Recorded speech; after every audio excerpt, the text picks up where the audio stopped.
বন্ধুরা, আশা করি তোমরা সবাই খুব ভালো আছো আর ভালো আছে তোমাদের বাড়িতে পোষা পাখিরা। তোমরা দেখছো Sourav birds aviary YouTube channel.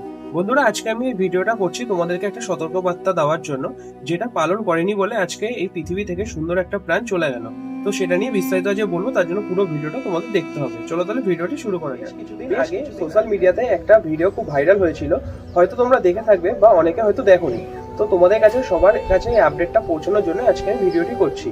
তো বেশ কিছুদিন আগে একজন পায়রা প্রেমী অনেক পাখি পুষতো, অনেক পায়রা পুষতো। তো কিছুদিন ধরেই সে অনেক শ্বাসকষ্টে ভুগছিল। তো ভাবতো হয়তো সে সাধারণভাবে হয়তো কিছু শ্বাসকষ্ট হচ্ছে, হাঁচি হতো, কাশি হতো। তো হয়তো ভাবতো যে একটু ওষুধ খেলে কমে যাবে। তো সাধারণভাবে ডাক্তার আমরা যেমন নর্মাল দেখাই, তো তিনিও সেভাবে দেখাতো। কিন্তু যখন কিনা একদম ওষুধটা শেষ পর্যায়ে চলে গেছিল, তখন সে ডাক্তারের কাছে গেছিল এবং গিয়ে বলল, তার এই প্রবলেমের কথাটা বলল। তখন ডাক্তার তাকে বলল, আপনি কি বাড়িতে কোনো পাখি বা পায়রা কিছু পোষেন? উনি বলল, হ্যাঁ, আমি আমার শখের বশে পাখি পায়রা সবই পুষি। তখন ডাক্তার তাকে বলেছিল, আপনি যখন পাখির নোংরা পরিষ্কার করেন, পায়রার যখন ঘর পরিষ্কার করেন, তখন কি মুখের মধ্যে কোনো মাস্ক ব্যবহার করেন? তখন উনি বলেছিল, না, আমরা শখের বশে পায়রা পালন করি, তো এগুলো করার কোনো দরকার পড়ে না। তো আমি তোমাদেরকে সেটাই বলবো, তোমরা যখন যারা পাখি পুষছো বা পায়রা পুষছো, যে যেরকমই প্রাণী বা পাখি পশু না কেন, তো পাখির ঘরে ঢোকার আগে অবশ্যই একটা মাস্ক ব্যবহার করবে। N95 মাস্ক ব্যবহার করতে পারলে খুবই ভালো হয়।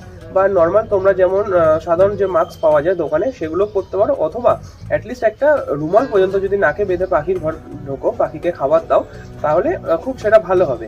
আর ডাক্তারের কাছে যখন সে গেছিল, তখন ডাক্তার তাকে বলাতে তখন সে বলেছিল যে সে কোনো মাস্ক ব্যবহার করতো না। তখন ডাক্তার তার অনেক টেস্ট করার পরে তাকে জানিয়েছিল যে তার শ্বাসকষ্ট হতো।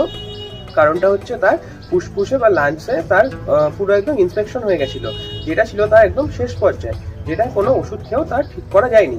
তো তো মানুষটি আজকে আমাদের পৃথিবীতে নেই, তার কথাই আমি বলছি। তো মানুষটা আমাদের পৃথিবী থেকে পুরো চলে গেল, মানুষটি শেষ পর্যন্ত মারা গেল। তো বন্ধুরা, তোমাদের কাছে আমার একটাই রিকোয়েস্ট, যে তোমরা যখনই কিনা পাখি পোষো, পায়রা পোষো, যে যেরকমই পোষো না কেন, তো অবশ্যই মুখে একটা মাস্ক ব্যবহার করবে। তাহলেই দেখবে তোমাদের এই সমস্ত জিনিসগুলো তোমরা খুব সাধারণভাবে এড়াতে পারবে। তো মানুষটিও ভেবেছিল হয়তো তার হয়তো সাধারণ কোনো ডাস্ট অ্যালার্জি আছে, তো সেই কারণের জন্য তার এই প্রবলেমগুলো হচ্ছে। কিন্তু সে যদি একটু প্রিকশন মেনে চলতো, তাহলে কিন্তু তার আজকে এই পর্যায়ে তাকে যেতে হতো না। তো বন্ধুরা, এই ছিল ভিডিও। এই ভিডিওটির মাধ্যমে তোমাদের একটা সতর্ক বার্তা দিলাম। তো ভিডিওটি ভালো লাগলে অবশ্যই একটা লাইক করবে, আর চ্যানেলে প্রথমবার ভিজিট করলে চ্যানেলটি এখনই শেয়ার করে দেবে। আর এই ভিডিওটি প্রচুর প্রচুর পরিমাণে শেয়ার করবে, যাতে তোমাদের মতো আমাদের মতো যারা পাখি পালন করছে, পায়রা পালন করছে, হ্যাঁ, তাহলেও তারা যেন মুখে মাস্কটা অবশ্যই অবলম্বন করে চলে। তো বন্ধুরা, আজকে তাহলে এতটাই থাকলো। দেখা হচ্ছে নতুন কোনো ভিডিওতে। ততক্ষণ পর্যন্ত সুস্থ থেকো, ভালো থাকো, আর নিজেদের অবশ্যই খেয়াল রেখো।